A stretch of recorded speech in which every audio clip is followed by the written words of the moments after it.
자, 미국의 경우에는 스케일 프리 네트워크라고 합니다. 이게 제일 외부 충격에 유연하게 대응할 수 있는 그런 구조이긴 합니다.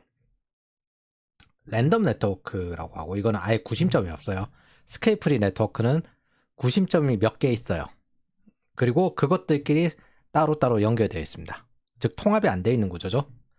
그래서 랜덤 네트워크는 정규 분포 수학 체감으로 계속 올라가고, 스케일 프리 네트워크는 몇 법칙 수학 체증으로 올라갑니다.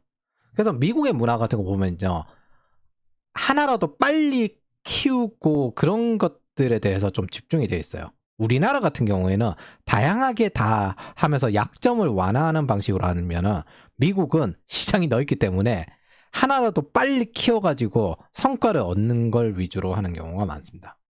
랜덤 네트워크를 간단히 이야기하면 요거 구심점 없는 거 팀 프로젝트예요. 랜덤으로 사람들 모아두고 아무런 구심점도 나오지 않습니다. 그 중에서 내성적인 사람들 한 4명쯤 모아두면 이제 열받아가지고 한 명이 딱 분노해서 답답해서 이제 나서면은 그 사람이 이제 프로젝트를 하는 거예요. 그리고 4명이 뒤에서 뒷짐지는 구조로 프로젝트가 진행이 됩니다. 구심점이 생긴 거죠. 즉 결국 구심점이 필요해요. 그런 네트워크를 구심점이 몇몇으로 바꾸는 게 이제 뒷짐지는 거 5명, 그리고 너 혼자, 그리고 이쪽 팀 뒷짐지는 거 이렇게 해서 서로 연결해서 결과를 조합하고 이렇게 하는 것들이 스케일 프리 네트워크입니다. 성장이 빠른 구조를 가지고 있습니다. 여러분들 솔직히 이야기하면 상위 20%가 이 구심점에 있는 상위 20%가 대다수라고 합니다. 그 20%는 또 그 위에 상위 1%가 있고, 그 위에 또 이제 또 굉장히 난이도 어려운 걸 또 하는 사람들이 있고, 문제는 그거 도전하는 기업가 정신이 있어야 된다는 거죠.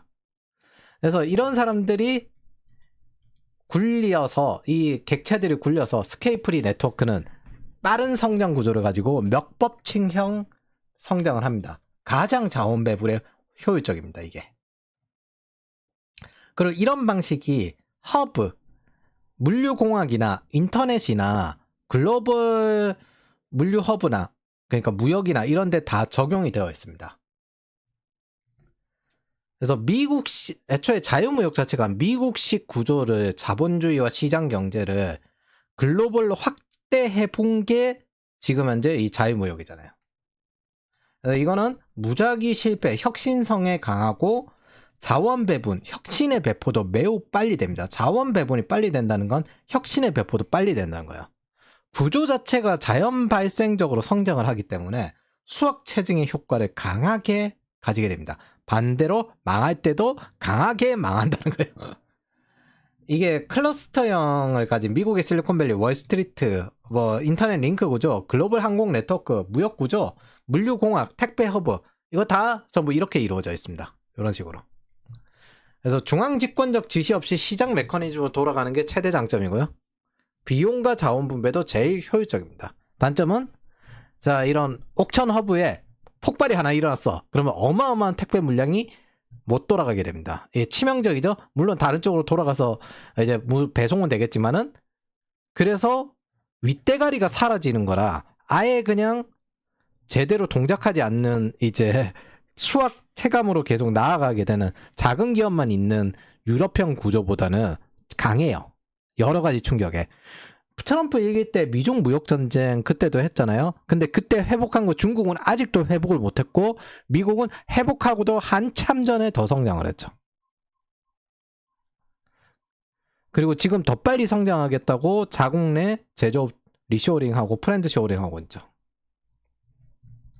유럽과 중국의 네트워크에 비해서 미국은 구조 자체가 무한히 내생적 성장을 하는 구조로 만들어져 있습니다. 거기에 최적화되어 있고, 여러 가지 이야기하는 것도 평범한 사람 들이박으라, 도전해라, 아예 따지지 마라, 일단 행동 먼저 해라, 이런 식으로 하는 문화가 일상이 되었습니다.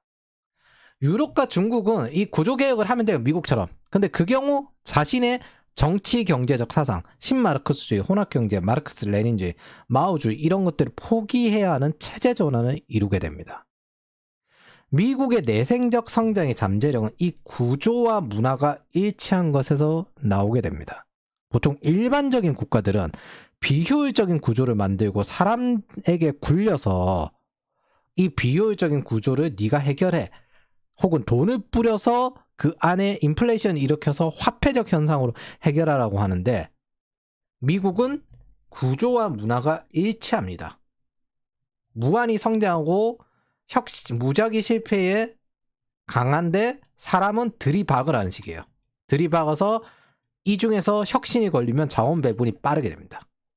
즉 도전하는 자에게 가장 큰 보상을 줄 수 있는 구조가 이렇게 되어 있습니다. 경제 구조와 경제 실행 객체의 사상이 일치하지 않으면 서로 어긋날 뿐이에요. 근데 외국에서 요구하는 것들은 미국 말고 다른 곳 그리고 우리나라도 요구하는 것들은 경제 구조는 개판으로 만들어 놓고 들이박으라는 거죠. 우리나라도 보면은 구인 배수가 0.25, 0.28 이런데 뭐 열심히 취업해라 이런 걸 이야기하는 거죠. 어떻게 하면 떠날 생각을 많이 해야지 한계가 명확한 곳에서 그릇이 명확한 곳에서 즉 이건 할인율이 하거든요. 할인율이 높은 곳에서 자꾸 들이박으려고 하면은 부서집니다.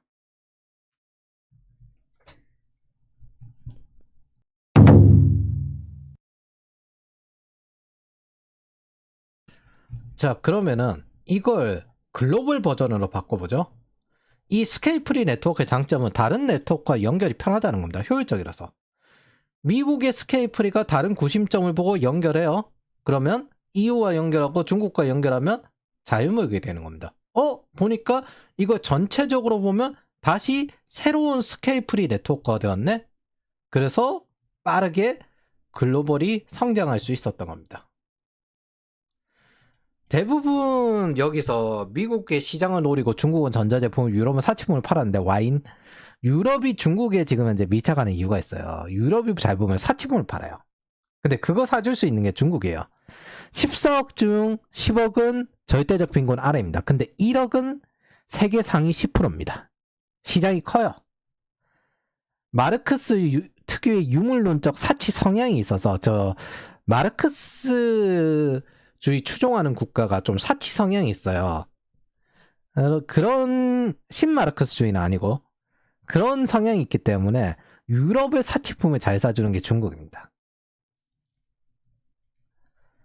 근데 실리콘밸리 문화 뜨고 난 이후부터 가장 큰 특징이 90년대 부자들과 2000년대 부자들과의 가장 큰 차이가 이건데 실리콘밸리 부자들은 후드티 입고 별로 안 사요. 이런 사치품을. 신흥 부자들에게 안 맞게 되었습니다. 그래서 실제로 부자 마케팅은 최근 자주 실패하고 있고 이게 글로벌 스케일 프리 네트워크인데 당연히 이제 미국 같은 경우 양극화를 허용하듯이 여기 글로벌에서도 양극화가 일어나게 됩니다. 보면은 무역량의 가장 큰 비중을 차지하는 것도 미국, 중국, 독일, 일본, 싱가포르 소수의 국가가 차지하고 나머지 국가들이 이걸 차지하고 있죠. 8대2로 했는데 2대8로 적었어. 여기가 8이고 여기가 2인데. 그래서 이 소수의 20%가 80%를 차지하고 소수의 그 다수의 80%가 20%를 차지하는 이런 형태가 되어 있습니다.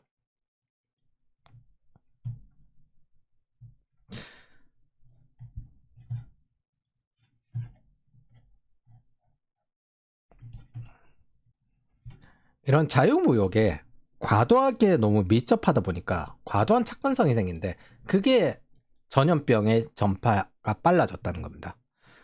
코비드-12 그리고 마약 문화 그리고 매독 이런 것들이 너무 쉽게 강한 연결 관계를 통해서 퍼져버려서 금묵적이 되어버린 거죠. 2023년부터 이제 락다운이 좀 풀리고 유럽에서 뭐가 퍼지기 시작했냐면 매독이 퍼지기 시작했어요.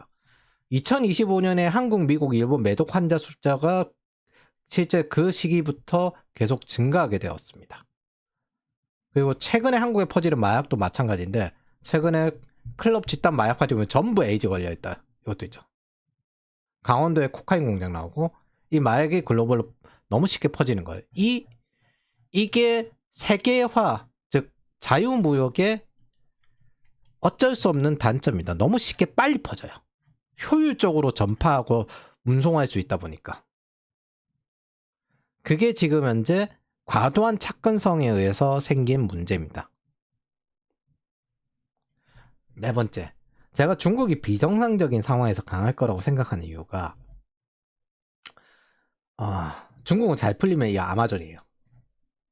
물론 밑에 사람 말 좀 들어먹는다는 가정하에 유럽이 마소의 구조를 가지고 있고 미국이 구글의 구조를 가지고 있습니다. 근데 중국은 타국이 할 수 없는 각종 수단 방법을 가리지 않는 방법을 쓸 수가 있어요. 이거는 밑에 말을 안 들어 먹어도 할 수 있는 하나의 방법이죠. 물론 윗대가리의 판단이 전부지만 그래서 평소에 인생을 살 때나 아니면 어떤 조직을 운영할 때 효율적이고 생산적인 구조를 갖추고 아껴 써야 돼요. 그래야 위기 상황 때 그런 격차로 이 야만성을 가진 아마존이 야만한 게 아니라 야만성을 가진 궁극주의 국가 이런 것들 막아낼 수 있는데 너무 소프트했습니다. 중국이 강국몽을 이야기했을 때 다시 궁극주의로 이기러 나겠다는 뜻이었고 도련선이 이미 그 전에 그어져 있었는데 그럼에도 불구하고 자유진영은 너무 대비가 늦었어요. 그러면서 내부의 사회주의자들이 퍼지 정도까지 늦어버렸습니다. 저렇게 소프트했으면 안 되는데 철저하게 걸렸어야 되는데. 자, 끝으로 미국은 제조업을 가져올 수 있을까? 저거 안보 때문에 가져오는 거죠. 그럼 가져와서 돈이 남을까 이건데 중국의 인건비가 싸서 여기 산다는 건 노동 집약적인 의료 섬유계예요. 이쪽은 사람 인건비를 많이 쓰니까 그런 거지. 반도체 자동차와 같은 제조업은 인건비라고 착각하는 사람이 많은데 전체적으로 봐도 일부러 봐도 제조업에서 인건비는 크게 영향을 안 미칩니다. 일반적으로 인건비는 많이 해봐야 10%에서 20%예요. 매출 원가에는 이제 생산직 노동자들이 들어가고 판관비에는 이제 마케팅하고 거의 사무직 노동자들이 들어가거든요. 일반적으로 인건비는 10에서 20%예요. 제조업이란 건 공장이랑 원가, 고정비성 자산이나 변동비성 자산 이 두 가지로 돌아갑니다. 사람은 크게 영향을 안 미쳐요. 그래서 에너지라든지 원가라든지 이런 거 영향을 많이 미칩니다. 한국의 제조업 생산에 대한 성장 기업 비중을 이거 통계낸 건데 총 생산량이 100이라고 했을 때 자본 스톡, 자본이 40이고요. 노동 투입량은 8%밖에 영향 안 미칩니다. 특허의 수가 34%, 기술 도입료 13%. 이거 특허의 수, 기술 도입료 이 두 개가 46%. 결국에는 기술이랑 자본 스톡 이게 제일 영향이 크다는 거죠. 여기서 고정비랑 변동비가 동작을 하는데 고정비가 좀 높은 곳 같은 경우에는 여기만큼 판매량이 늘어나야 달 파는 거고 변동비는 그냥 고정비가 낮아도 쭉 판매할 수 있습니다. 이거는 이제 투자할 때 가끔 봐요. 그 고정 자본이 많은지 아니면은 이제 유동 자본이 많은지. 그래서 유동 자본이 많은 곳 같은 경우는 이 변동비의 원가를 이제 결제를 해야 되니까. 그래서 어느 시점에 손익분기점을 넘어섰는데 그때부터는 현금으로 쌓이기 때문에 기하급수적으로 쌓이게 됩니다. 그러면 변동비성 사업이라 하더라도 인건비는 큰 영향을 미치지는 않는데 오히려 독일이 자국 내에 공장을 중단했듯이 원가, 판매가, 전기세 이런 것들이 영향을 굉장히 많이 미칩니다. 그래서 세금이나 이런 것들 줄여주고 이자 줄여주면 손익분기점이 내려가는 거예요. 나갈 돈이니까. 제조업에 노조들이 모이고 파업 많이 하는 이유도 사람이 필요하긴 하지만 그렇다고 성장의 영향을 가장 적게 주기 때문에 파업을 하는 겁니다. 여기서 노동자랑 엔지니어를 구분해야 돼요. 국가가 원하는 제조업이란 건 왜 사람을 많이 채용한다고 생각이 드냐면 글로벌 수요를 그 지역 한 지역에 감당하게 대량 고용을 하는 거예요. 예를 들어 삼성전자나 하이닉스 있는 지역에다가 글로벌 수요를 몰아놓은 거예요. 그러니까 대량으로 고용하는 것처럼 느껴지는 겁니다. 한 시장 하나에서 그 몰려 있는 거면 그 정도로 대량으로 고용 안 해요. 근데 거기에 이제 대량으로 있으면 서비스업도 옆에 퍼지거든요. 그리고 이제 그 근처 회사 근처 만들려고 이제 아파트도 퍼뜨려서 지는 거고. 과연 제조업으로 얼마나 인력이 갈지 모르겠지만 현재 미국은 어쨌든 그런 것들이 선택이 가능하다는 게 장점입니다. 제조업을 안 간다 쳐도 미국은 원래 건설이나 이런 쪽으로 실제로 일하는 사람들 많거든요. 우리나라처럼 그렇게 사무직으로 무조건 가겠다 이런 식으로 하는 경향은 아니에요.